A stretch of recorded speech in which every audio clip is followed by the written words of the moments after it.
tækling hjá Damir Múminovic sem að Helgi Fróður tapa honum aðeins að mista hann svo langt frá sér og kemur Blikar allt í henni 3 gegn 3. Stokkið dreifus út til vinstri og kemur sendingin á Viktor Karl. Viktor Karl aftur á Kristi Steindórsson. Þetta dauðafæri. Fyrsta markið. Já, Patrik Jóhannesson. Þeir refsa hér Blikar grimmilega. Sigurbjörn. Ja, að því gefnu, eða sem ég þarf að segja á hann að ef þeir ná að komast í gegnum þessa fyrstu pressu, þá þeir stórhættulegir og þeir gerðu þetta vel. Hérna náðu bara allt í hennu 3 á 3 stöð. Já, þarna gerði Jason vel í upphafi þessara sóknar. Hann sólar einn leikmann og kemur með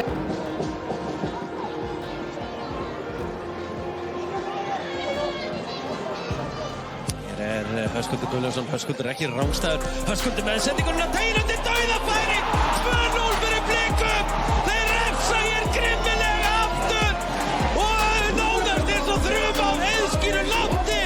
Tvöfaldar heimamenn hér forystuna gegn algjörlega steinsofandi Stjörnumönnum í varnarleiknum. Mínúta hér í uppbótartíma og þetta ansi mikilvægt fyrir Emil Atlason að skora. Já, það vinstra megin niðri. Það gerir Emil gegn Antoni. Emil Atlason skorar að miklu öryggi. Miklu öryggi. Já, þetta sástu bara á tilhlaupinu. Vinstra megin niðri. Minkar hér muninn fyrir Garbaenga. Þeir eru komnir inn í leikinn á ný.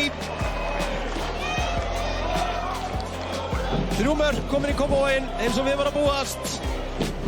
Það beitir öxlanum að það, sér vinstra. Já, frábært víti hjá Emil Atlasinni, ekki spurning. Nei, setja hann í hornið sem markmaður ekki, það